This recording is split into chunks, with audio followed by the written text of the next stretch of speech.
warahmatullahi wabarakatuh. Selamat pagi teman-teman, salam sejahtera untuk kita semua. Sebelumnya perkenalkan, nama saya Yumna Butsainatul Kahla. Saya adalah mahasiswa program studi pendidikan bahasa Indonesia semester 5.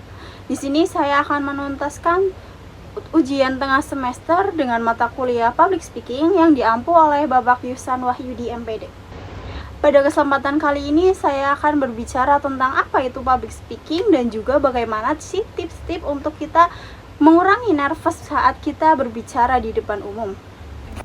Sebelum kita mengetahui tips-tips dari public speaking, lebih baik kita mengetahui apa sih dari public speaking itu sendiri.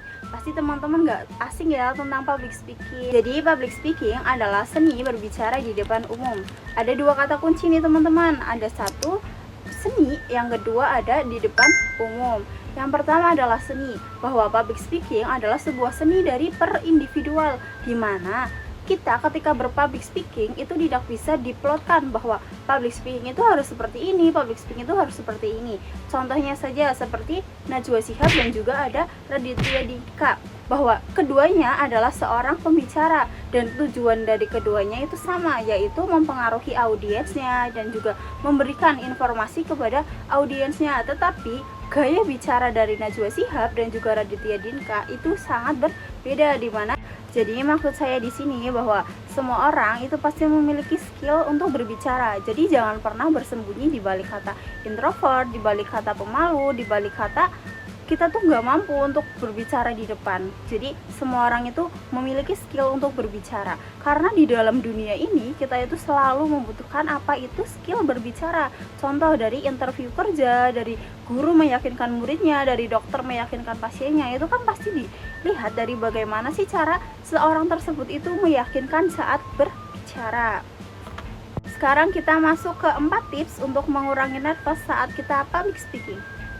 Mari kita spill cara-cara untuk kita mengurangi nervous. Yang pertama ada bagaimana cara kita memahami dari isi materi. Ya, kita tuh harus sudah paham apa yang mau kita bicarakan, apa yang mau kita bawa informasi tersebut. Itu harus kita pahami. Bisa diingat bahwa kata paham itu bukan berarti kita menghafal, tetapi kita benar-benar pahami apa sih dari isi materi tersebut. Karena ketika kita hanya sekedar menghafal dari sebuah skrip, ketika kita maju nih di depan umum, kita maju di depan banyak orang, lalu kita hanya terpaku pada sebuah skrip, kita hanya terpaku pada sebuah teks yang kita hafalkan. Ketika kita mengalami blank, kita mengalami lupa, itu pasti akan memicu kata apa ya, itu akan muncul. Jadi untuk menghindari kejadian tersebut, kita harus memahami dari isi materi tersebut. Karena ketika kita paham, kita akan bisa mengimprove, kita akan bisa berbicara sesuai apa yang ada di pikiran kita. Bahkan kita bisa menambahkan materi-materi yang sebelumnya belum kita rancang. Itu ketika kita paham.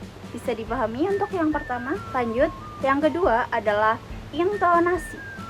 Jadi perlu diingat bahwa intonasi juga termasuk hal penting loh. Jadi kita harus bisa mengatur tempo-tempo yang kita bawakan. Jadi jangan semuanya itu datar, jangan semuanya cepat, jangan juga semuanya dengan tempo yang lambat. Tetapi kita harus bisa mengombinasikan keduanya. Jika kita membawakan sesuatu yang berita bahagia, berita excited, itu kita bisa dengan membacakannya dengan cepat, seperti itu. Kalau lagi excited, ngomongnya itu lebih cepat. Tetapi kalau lagi serius, kita bisa ngomong lebih lambat. Dan ketika lagi punchline, kita lebih baik pause. Tips yang ketiga adalah maksimal gestur, di mana gerak tubuh kita, di mana eye contact kita, ekspresi kita itu juga membantu keberhasilan dari public speaking. Di mana ketika kita menggunakan olah tubuh kita menggunakan gerak tubuh kita, itu juga menambah ketertarikan dari si audiens. Apalagi kita juga perlu untuk eye contact kepada audiens, sehingga audiens itu masih merasa connected kepada kita. Dan selanjutnya ekspresi juga perlu kita mainkan. Ketika kita sedang membawakan hal-hal bahagia, itu lebih baik kita tersenyum. Tetapi ketika kita sedang membawakan hal-hal yang mencekam, hal-hal yang mengagetkan, itu lebih baik kita dengan ekspresi yang serius. Dan yang terakhir adalah latihan. Setelah kita sudah memahami materi, kita sudah mengerti bagaimana cara mengatur intonasi, kita sudah mengerti bagaimana caranya gerak tubuh kita harus bisa latihan. Karena latihan itu justru yang paling penting. Ketika kita sudah mengerti semua dan kita belum pernah latihan, itu juga termasuk hal-hal yang gagal, karena kita juga harus mempersiapkan diri kita secara matang sebelum kita tampil di depan orang-orang banyak. Jadi kita bisa melakukan dengan 3 cara. Yang pertama, kita berlatih di depan cermin. Jadi kita melihat diri kita sendiri saat kita berbicara, saat kita mengolah ekspresi, dan juga bagaimana cara kita menggunakan gerak tubuh kita. Cara yang kedua bisa dengan kita rekam.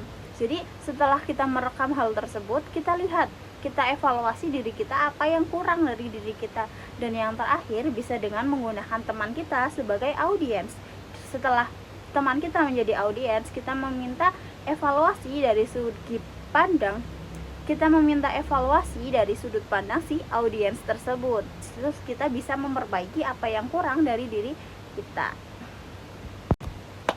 Dan perlu diingat bahwa keberhasilan dari public speaking itu juga dilihat bagaimana dari respon si audiensnya. Ketika kita sudah bisa membawa suasana audiens untuk menjadi apa yang kita mau, itu juga kita sudah termasuk berhasil. Dan bagaimana seberpengaruh apa mulut kita, seberpengaruh apa omongan kita itu bisa masuk ke audiens.